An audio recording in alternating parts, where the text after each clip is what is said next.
la vie de quelqu'un. C'est le Dieu qui n'a pas changé. Alléluia. Alors, je vous invite à lire avec moi cet après-midi Colossiens chapitre 2, versets 8 à 10. Colossiens 2, versets 8 à 10.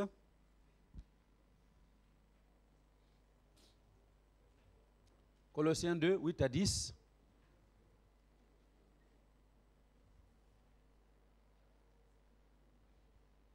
Voilà. Alors nous le lisons ensemble à haute voix. Prenez garde que personne ne fasse de vous sa proie par la philosophie et par une vaine tromperie, s'appuyant sur la tradition des hommes, sur les rudiments du monde et non sur Christ. Car en lui habite corporellement toute la divinité, la plénitude de la divinité. Vous avez tout pleinement en lui, qui est le chef de toute domination et de toute autorité. Amen. Seigneur, merci de bénir la méditation de ta parole cet après-midi, qu'elle trouve un écho favorable dans le cœur des uns et des autres, oint le prédicateur que je suis, oint ceux qui écoutent ta parole, et qu'elle fasse du bien aux uns et aux autres au nom de Jésus. Amen. Voilà, merci beaucoup. Alors, donc, en quelques lignes, j'aimerais que nous comprenions que c'est absolument important que nous apprenions à exercer nos privilèges dans le royaume de Dieu. Si nous voulons vivre la percée dont nous avons parlé ce matin, dont nous avons parlé tout à l'heure dans nos déclarations, il faut apprendre à exercer nos privilèges. Parce qu'il y a des privilèges qui s'attachent aux enfants de Dieu. Amen. Et c'est ce que Paul explique aux Éphésiens. Le premier privilège que nous avons dans le royaume de Dieu, c'est d'avoir tout pleinement en Jésus. Nous avons tout pleinement en Jésus. Ça veut dire que tout ce dont nous avons besoin pour vivre sur cette terre, Jésus a déjà tout préparé pour nous. Amen. Il est mort pour nous donner tout ce qui est nécessaire pour vivre sur la terre. Et c'est pourquoi le même Paul dit aux Éphésiens que nous avons été bénis de toutes sortes de bénédictions spirituelles dans les lieux célestes. Là où nous ne pouvions pas aller, Christ est entré et il a préparé les choses pour nous. Là où nous sommes morts, là où Christ est mort, nous sommes morts avec lui. Alléluia. Là où il est ressuscité, nous sommes ressuscités avec lui. Et Éphésiens dit que nous sommes enlevés et installés à la droite de Dieu le Père. Nous sommes assis dans les lieux célestes avec Jésus-Christ. Donc c'est important que nous comprenions d'abord notre privilège et que nous commencions à exercer ce privilège si nous voulons percer en 2015. Tu as tout pleinement en Jésus. Ce dont tu as besoin comme percer en 2015, eh bien, Christ a déjà tout accompli, il a déjà tout conquis pour toi. Parce que le jour où tu es venu à Jésus, le jour où tu l'as invité à devenir ton sauveur et ton Seigneur, ce jour-là, il y a eu un transfert. Alléluia. Il y a eu un déménagement. La Bible dit, par la bouche de l'apôtre Paul aux Éphésiens, que nous avons quitté les ténèbres pour entrer dans la lumière. Et c'est ce que nous avons déclaré dans le manifeste. Je ne suis plus dans les ténèbres, je suis maintenant dans la lumière. Alléluia. Donc, depuis que nous sommes venus à Christ, il y a eu un transfert. Et je vous lis ce transfert-là dans Éphésiens 2, verset 4 à 6. Éphésiens 2, verset 4 à 6, pardon. On peut lire déjà au début du chapitre 2, comprendre dans quelles conditions nous étions, et quand Christ est intervenu dans notre vie, quel est le transfert qui a été fait.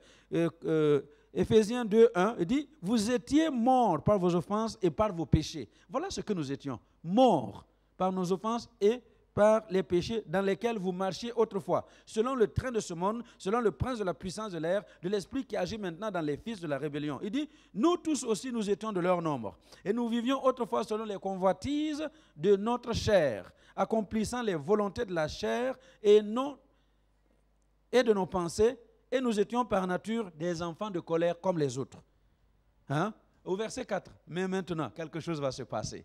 Alléluia. Mais Dieu, qui est riche en miséricorde, à cause du grand amour dont il nous a aimés, nous qui étions morts par nos offenses, nous a rendus vivants, nous a rendus à la vie avec Christ. C'est par grâce que vous êtes sauvés. Deuxième chose, donc 1, il nous rend vivants avec Christ. 2, il nous a ressuscités ensemble. Et 3, il nous a fait asseoir ensemble dans les lieux célestes. Dans quel but? Afin de montrer dans les siècles à venir l'infinie richesse de sa grâce par sa bonté envers nous en Jésus-Christ. Alléluia. à partir du moment où nous avons invité Christ à être notre Sauveur et notre Seigneur, il y a un transfert. Nous ne sommes plus morts, nous devenons vivants en Dieu. Nous ne sommes plus dans les ténèbres, nous entrons dans la lumière et nous vivons dans la lumière. Nous vivons en tant qu'enfants de lumière. Nous ne pouvons pas continuer de vivre comme tout le monde.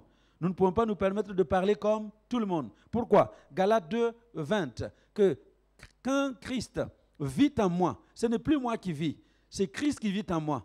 Quand je suis venu à Christ, ce n'est plus moi qui vis, c'est Christ qui vit en moi. Et parce que Christ vit en moi, j'ai le devoir de vivre comme Christ. Alléluia. De parler comme Christ, de penser comme Christ, d'avoir les pensées de Christ. C'est pourquoi dans notre manifeste, nous disons qu'à partir de 2015, là, fini, les pensées miniatures, les gestes de nez, fini de ne voir que le bout de mon nez. Il y a beaucoup de gens qui ne voient que le bout de leur nez. À quoi on reconnaît que vous ne voyez que le bout de votre nez? Eh bien, c'est quand vous prenez votre salaire et vous engloutissez tout, vous ne mettez même pas 100 € quelque part pour le lendemain. Allô? À quoi reconnaît-on quelqu'un qui ne voit que le bout de son nez? C'est quand vous êtes marié et un petit rien, je demande le divorce. À quoi on reconnaît un enfant de Dieu qui ne voit que le bout de son nez? C'est avoir des enfants qui sont un peu compliqués et tu dis, allez, sortez, je ne veux plus de vous dans ma maison. Et il faut regarder plus loin. Alléluia. Et il faut regarder plus loin. Nous marchons par la foi, nous ne marchons plus par la vue.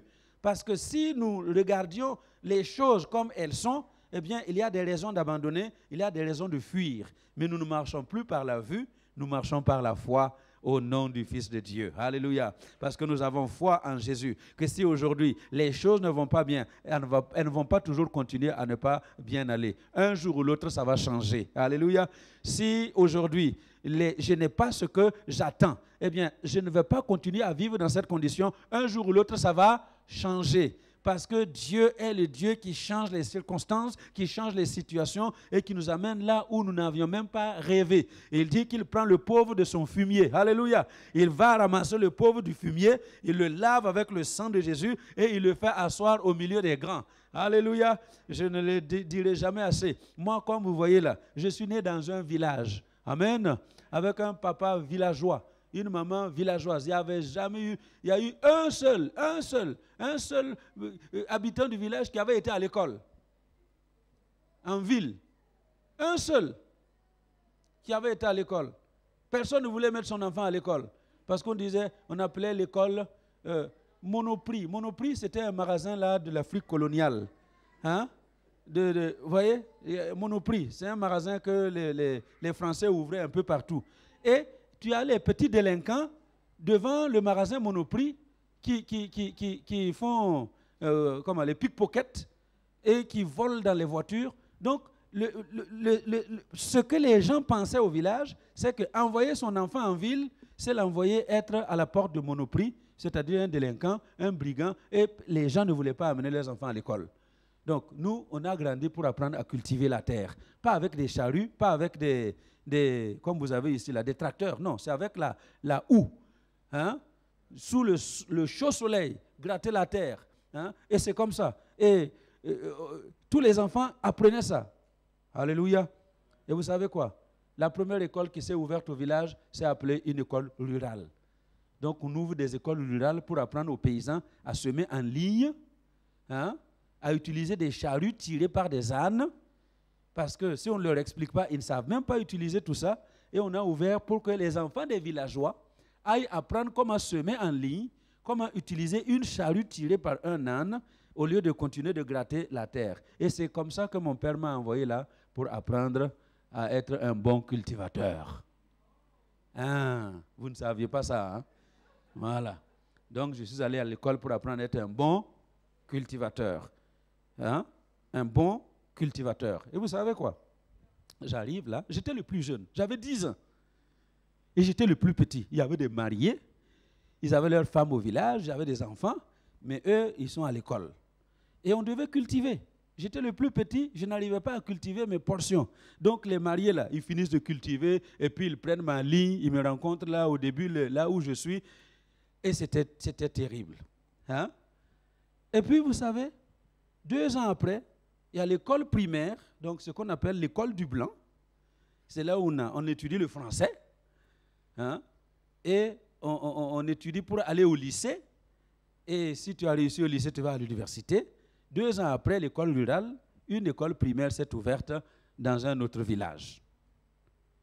Et moi, j'étais déjà où? À l'école rurale, pour apprendre à être un bon cultivateur. Maintenant, mon instituteur de l'école rurale, écoutez-moi bien, dites à votre voisin, Dieu fait des connexions. Ne négligez pas les personnes avec qui Dieu vous met en contact. Il ne faut pas les négliger. Hein? Votre voisin qui est à côté de vous, il ne faut pas négliger. Parce que tu ne sais pas ce qu'il sera l'année prochaine. Hein? Tu ne sais pas là où Dieu va l'amener. Donc, mon maître de l'école rurale, c'est lui qui se lève, qui dit non, non, non, ce petit-là, je ne peux pas le laisser ici. Moi, je ne comprenais rien. Il est allé voir le maître de l'école primaire pour lui dire non, j'ai un petit ici, il faut que tu le prennes à l'école primaire. Et c'est comme ça. Il a appelé mon père pour lui dire, fais-lui un acte de naissance, parce qu'à l'école rurale, on n'a pas besoin d'acte de naissance. C'est comme ça que nous autres là, sur nos actes de naissance, c'est né vert. Hein, né vert. Donc on ne sait pas quel jour, c'est pas quel jour on est né. Donc vous là, vous avez l'anniversaire, et puis voilà. Alors le pays nous a imposé que vous qui êtes né vert là, l'anniversaire c'est le 1er janvier.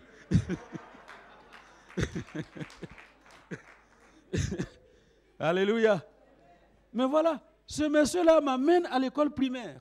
Et le maître de l'école primaire me prend, il m'inscrit à l'école primaire. Et, bon, j'aime travailler. Donc, je me suis mis à travailler. Et puis, quand on est arrivé en 6e, pour faire les examens d'entrée à l'université, enfin au lycée, il y a des concours qu'il faut faire. Ce monsieur-là, le directeur de l'école primaire, il dit non, non, ce petit-là, je ne veux pas le laisser aller dans le parcours de tout le monde.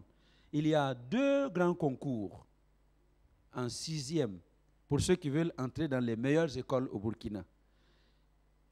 Un, c'était le Prytanée militaire où les présidents de la sous-région, présidents là, de Côte d'Ivoire, Togo, ils envoyaient leurs enfants pour étudier au Prytanée militaire. C'était les enfants des grands. C'est eux qui allaient étudier là. Il y avait ça. Donc, tout le monde veut que son enfant aille. Premier choix, au Prytanée militaire. Deuxième choix, au lycée technique de Ouagadougou. Et ce monsieur, il me dit, il appelle mon père, il dit non, je vais l'amener faire 2 concours. Et il m'a amené avec son propre fils. Et nous avons fait les concours. Et j'ai été retenu au Prytanée militaire de Kadioro. Vous savez, son fils a échoué, mais il était tellement heureux. Il était tellement heureux. Je n'ai jamais vu un homme, vous savez, aimez votre profession. Si vous faites quelque chose, faites-le bien. Hein? Dans votre profession, faites-le bien. Son fils a échoué, mais il était tellement content. Il a appelé mon père et dit non, tu dois tuer une chèvre, on va faire la fête pour ton fils. Hein? Alléluia. Me voici sur des milliers de candidats, 4e sur la liste de ceux qui sont retenus au Prytanée militaire. Alléluia. Et c'est comme ça que j'ai étudié gratuit. Là-bas, on vous donnait tout, jusqu'à la brosse à dents, hein? Et les aiguilles pour coudre. On vous donnait tout. Et vous aviez chaque mois, on vous donne l'enveloppe timbrée pour écrire à vos parents. Hein? Et chaque 15 jours, on vous donne de l'argent, argent de poche, tous les 15 jours. C'est là que j'ai étudié. Amen. C'est pour vous dire, hein, Dieu, c'est le Dieu qui prend le pauvre de son fumier, il les poussette là, il lave bien, et puis il l'installe au milieu des grands. Et quand je suis arrivé là, j'ai étudié comme j'ai étudié, arrivé au baccalauréat, j'ai eu le bac, et quand on a fini, eh bien, encore une fois, c'est l'armée qui prend les meilleurs pour les mettre dans les écoles d'officiers. Et c'est comme ça que j'ai été retenu pour aller à la formation d'officier. Et vous savez quoi? Je me suis retrouvé au milieu des grands. Le petit-fils du paysan, hein? Le fils du paysan pauvre qui était destiné à apprendre à cultiver. Je me suis retrouvé au milieu des grands, à parler avec les présidents, converser avec les ministres et à voir les choses comme Dieu le fait. Alléluia. Et les gens qu'on regardait comme ça, là, les gens qu'on regardait en haut, certains ont dormi chez nous, à la maison. Et maman devrait dire, « Seigneur, qu'est-ce que tu es bon. » Les gens que nous étions en train de regarder là, ils sont en train de dormir dans notre maison, manger à notre table. Alléluia. Alléluia. Alléluia. Ça, c'est ce que Dieu fait pour ses enfants. Et nous devons comprendre que nous ne sommes pas n'importe qui. À partir du moment où tu as invité Jésus à devenir ton Seigneur et ton Sauveur, il vient en entier. Il n'y a pas un petit Jésus qui est dans ton cœur. C'est le Jésus en entier. Alléluia. Jésus avec sa puissance, Jésus avec son autorité, Jésus avec tout ce qu'il a fait sur la terre là. Il est en entier avec toi. Alléluia. C'est pourquoi Paul dit, je voulais citer Galates 2, 20. Si je vis, ce n'est plus moi qui vis, c'est Christ qui vit en moi. Donc Christ vit en toi. Alléluia. Avec Christ en toi, tu as l'espérance que si les choses ne vont pas bien aujourd'hui, ça ne va pas continuer comme ça. Dis à ton voisin, ça ne va pas continuer comme ça.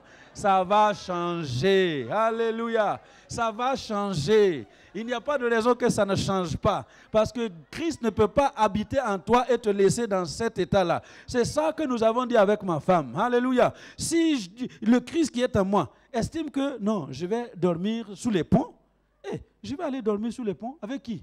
Avec Jésus. Je vais sur le pont Jésus. Voilà, on dort ensemble ici. Parce qu'il est là. Amen. Donc c'est pour ça que nous ne nous battons pas pour les choses. On ne se plaint de rien. On se contente de ce qu'il nous donne. Et c'est ce que nous devons vivre dans notre vie. Alléluia. S'il nous donne beaucoup, tant mieux. S'il nous donne un peu, on est content avec ce qu'on a. Alléluia. Dis à ton voisin, contente-toi de ce que Dieu t'a donné. Voilà. En attendant le meilleur. Alléluia. Parce que Dieu nous conduit de gloire en gloire. Il y a des choses qu'il ne peut pas encore te donner parce que tu es demeuré un bébé dans le royaume de Dieu. Hein? Un bébé. Est-ce qu'on peut donner un fusil au bébé? Hein? Même les enfants là qui ont 10 ans, on peut leur donner un fusil? Hein? Un jour, nous, on était dans notre salon en train de causer, et puis les petits-enfants, les Yann, Azael, Lesté, ils avaient 4 ans, 5 ans, et puis dans la chambre, on a entendu « PAM !» C'était mon revolver. Hein? Un enfant a soulevé l'oreiller. Ils étaient en train de jouer dans notre chambre. Et puis il a pris, et puis il a tiré. Et ça n'a fait de mal à personne. Alléluia. Mais c'est pour vous dire, quand on est enfant, on ne peut pas jouir de tout. C'est pour cela que Dieu ne nous donne pas tout ce dont nous avons besoin maintenant. Dieu sait qu'il y a des choses, s'il te donne aujourd'hui, là, il t'a perdu. Allô? Ah, Seigneur, donne-nous l'argent. Donne-nous quoi? Dieu sait que le jour où tu as l'argent, là, il t'a perdu. Il y a des gens, surtout les Africains, là. Hein? Si vous avez un Africain à côté de lui, surtout toi. Hein? Dieu sait. Moi, j'en connais. Dieu les a bénis. Dieu leur a donné l'argent des hommes. Et vous savez ce qu'ils ont fait? Avec l'argent que Dieu leur a donné, il prend deuxième femme. Il prend troisième femme. Et sa vie, là, c'est de bar en bar. Hein? Sa vie, c'est bar en bar. C'est tout dans les boîtes de nuit. Hein? Et il n'a plus le temps pour venir prier. Dieu sait que s'il te donne l'argent là aujourd'hui, il t'a perdu. C'est pour ça qu'il ne te donne pas encore. Il faut que tu grandisses un peu. Alléluia. Tu dois grandir un peu. Amen. Alléluia. Donc, comprenons que nous sommes privilégiés. Nous avons des privilèges extraordinaires. En tant qu'enfant de Dieu, il y a des privilèges formidables. Et il faut exercer ces privilèges. Si tu ne les exerces pas, tu vas terminer ta vie comme monsieur tout le monde. Or, tu n'es pas monsieur tout le monde. Tu es un enfant de Dieu, avec des privilèges d'enfant de Dieu. Alléluia. Moi, je ne sais pas ce que ça vous fait quand vous lisez un texte comme Jean 1,12. À ceux qui l'ont reçu, il leur a donné le pouvoir. Il leur a donné le pouvoir de devenir des enfants de Dieu, qui ne sont pas nés des hommes, qui ne sont pas nés des choses de la terre, mais ils sont nés de Dieu, de l'Esprit de Dieu. Dieu a fait de ça. Il nous a fait fils et filles du royaume de Dieu. Est-ce que vous m'entendez? Moi, je ne sais pas ce que ça vous fait. Mais moi, ça me fait, oh là là, ça me fait quelque chose de bien. Amen. Donc, je ne peux pas marcher comme voilà, là, on dit chez nous. Oui, oui, hein? Vous êtes là. Vous avez déjà vu les fils du grand-duc ici? Vous avez déjà vu les fils du grand-duc? Vous ne les avez pas vus? Bon. Ok. Que le Seigneur vous donne de les rencontrer. Et vous allez voir. Hein? Mais vous les avez déjà vus à la télé, non? Hein? Ils ressemblent à quoi? Ils sont habillés comment?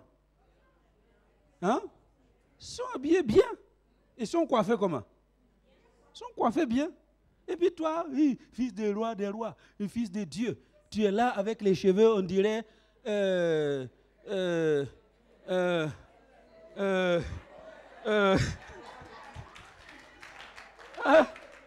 c'est pas possible.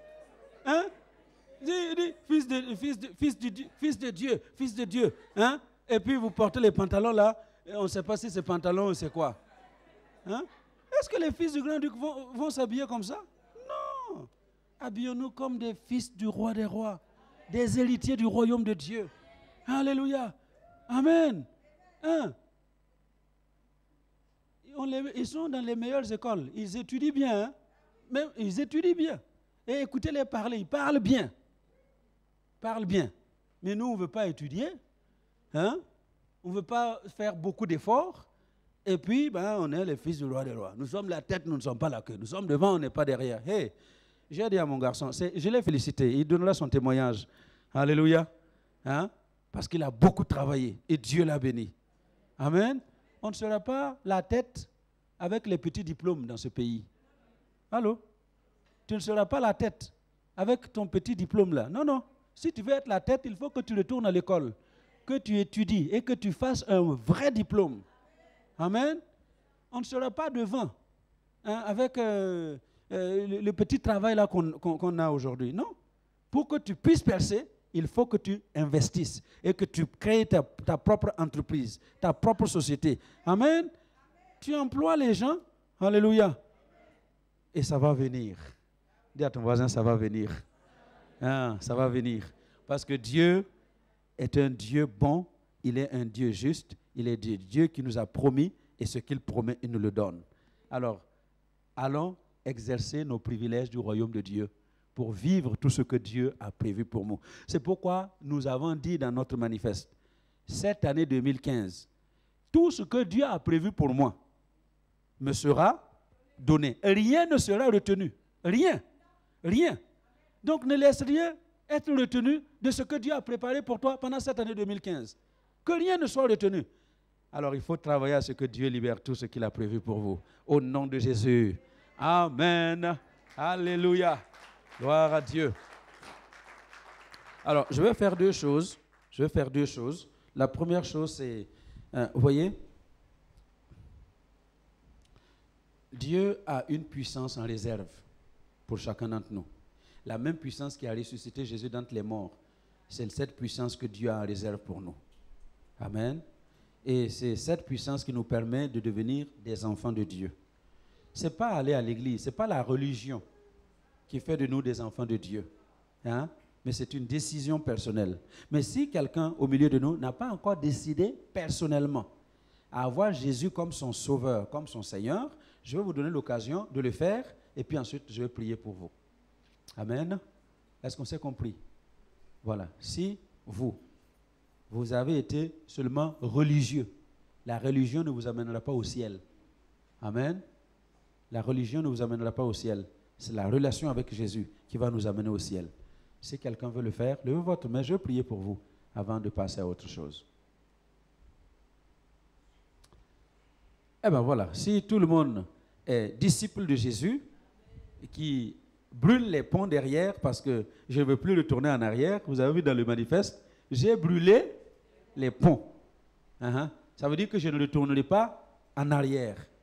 Je ne retournerai pas en arrière. Je ne laisserai rien me distraire. Je veux toujours aller de l'avant. Alors si tel est le cas, je vous invite alors à vous lever et à laisser la puissance de la résurrection que Dieu a placée en vous libérer cette puissance-là pour votre voisin, votre partenaire. Prenez quelqu'un avec qui vous allez prier cet après-midi. Amen. Alors, si vous êtes un couple, je vous conseille aujourd'hui, exceptionnellement, de prier pour quelqu'un d'autre. Voilà. Alors, 2 à 2, pas 3 à 3. Hein?